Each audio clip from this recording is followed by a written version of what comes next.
she had been working as a bartender in the nightlife and doing everything she could to make ends meet. It didn't get any easier in Los Angeles. She grabbed any jobs she could find and crashed on friends' floors. To get money, she even performed voiceovers for a dial-in song service. She hadn't spent her entire life pursuing the dream of becoming an actress. While attempting to survive, she stumbled into it, and the only reason she leaned into it was because her first goal to work in criminology was not financially feasible. She was making only $5 a day walking dogs along Sunset Boulevard when she was at her lowest. Although it didn't seem like much, it resulted in something unique. She fell in love with Cece, a pit bull she rescued from the streets. It was more than just a pet dog. It was a component of her narrative. The relationship to Cece made the incident even more significant when she got into a fight with a co-star years later over his violent dog. It was during those walks that she developed a lifelong appreciation for animals. Since then, she has contributed to innumerable animal rescue groups. She got her first TV break by overhearing someone converse in a coffee shop. Not through agents or auditions.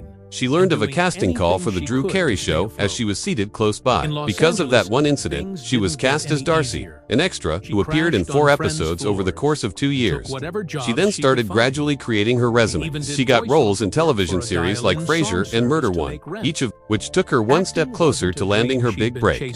The pivotal moment was the overheard exchange. She played Alice Wisdom, a radio DJ, in the 2000 film Almost Famous, which was a brief appearance. Although it wasn't a major role, she had the opportunity to collaborate with filmmaker Cameron Crowe and actors like Philip Seymour Hoffman. She had starred in a little play called The Price of Kissing a few years prior. Despite not being huge hits, these parts aided in her development as an actress. Almost Famous became a cult classic despite earning little money at the box office. Her roles in those movies demonstrated her versatility and skill long before NCIS made her well known.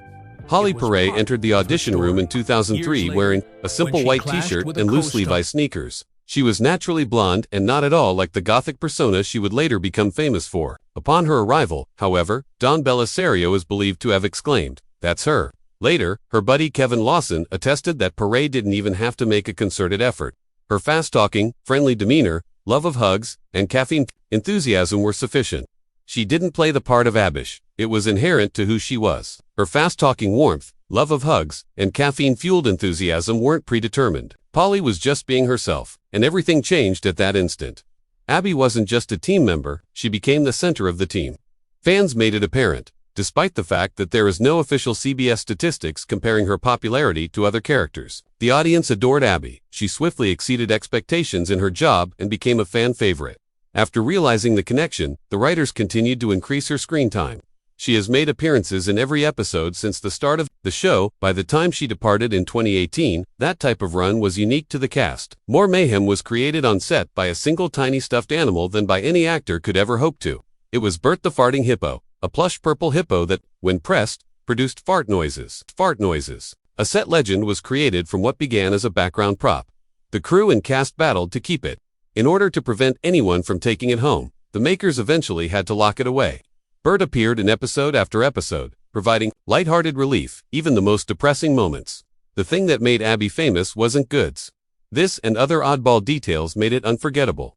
Prey took Abby's work as a forensic scientist seriously behind the scenes. Abby was obviously knowledgeable when the 3rd episode, Sea Dog, aired in October 2003. However, that wasn't a coincidence. Perrette studied the science herself and collaborated with actual forensic specialists to make the parts seem authentic. She researched ballistics, DNA analysis, and laboratory procedures. She didn't only commit lines to memory. She knew what they meant. Abby became more than just a TV character as a result.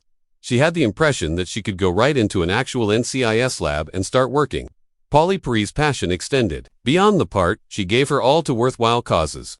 Providing assistance to veterans was one of those. She was involved with American Humane's Pups for Patriots Initiative, which matches service dogs with soldiers who have traumatic brain injuries or PTSD. Training these dogs can cost up to $30,000. Perrette, however, supported the task and did her part. More than 160 veterans have been matched with trained canines through the initiative, providing them with dignity in addition to support. On the show, it reflected Abby's own profound regard for servicemen. The popularity of the show skyrocketed. In the 7th season finale, in the US, the one show attracted over 20 million people. It was a significant event for NCIS. That year, the murder drama even outperformed American Idol's in terms of ratings. Compared to the previous season, the show saw a 25% increase in the 18 to 49 age range. The overall number of viewers increased from 14.9 million to 17.6 million annually. This was no ordinary conclusion. That was when NCIS rose to the top of the American scripted drama rankings and remained there. One of the most peculiar yet successful marketing successes was Abby's specialty beverage, CALFPPOW. It began as a concept for a design. It was initially thought to be caffeine pills. However, producers changed it to a bright red energy drink since they didn't want Abby to be seen taking tablets on film, and that red cup gained notoriety. 7-Eleven seized the opportunity and launched a campaign that increased sales of energy drinks nationwide by 14%. They even created CAF POW cups with seasonal themes. The majority of admirers were unaware that Pauley Perrette never drank it. She had cranberry juice in her cups.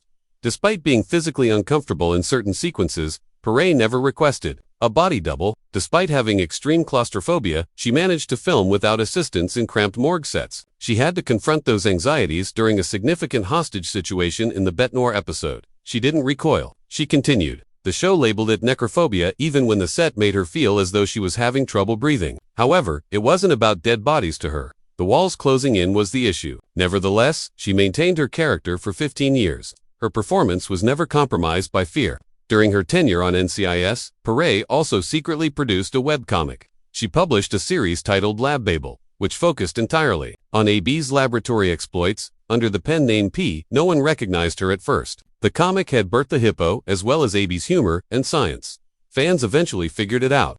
However, the humor wasn't the most unexpected aspect. The money was spent there. Ad revenue from each smell was donated to national animal sanctuaries. She performed a silent act of kindness, even though no one requested it. Perrette received a title from Guinness World Records in 2011 that had never been awarded to anyone before. She was voted the most well-liked actress in a crime drama on television. Ratings weren't the only basis for this. It originated from a metric known as the Q-score, which gauged how much the audience liked her on a personal level. She, not just the character, she outperformed actresses from Law & Order and CSI. At the time, each episode of NCIS had an average of over 18 million people. However, it wasn't only her gothic appearance or scientific terminology that set her apart.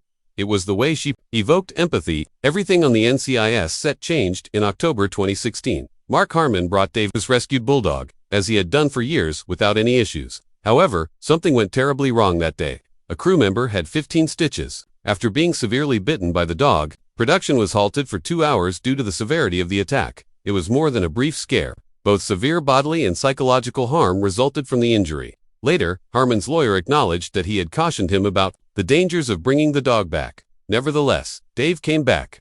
There was now an undercurrent of terror in what had once been a secure and regulated environment. That incident didn't go away on its own. It set off a series of events that would destroy the foundation of the show. Pauley Perrette insisted that CBS forbid Dave from ever again entering the set following the dog attack. She felt shook.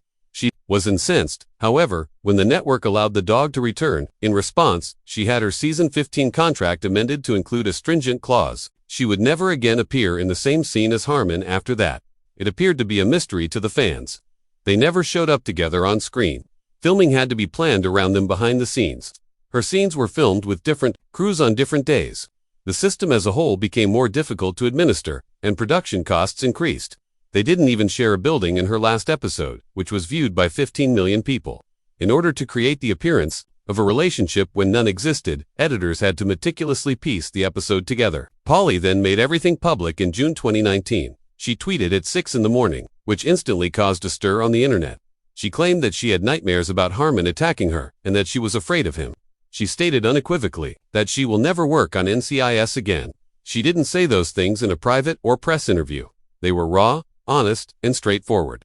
The internet took off.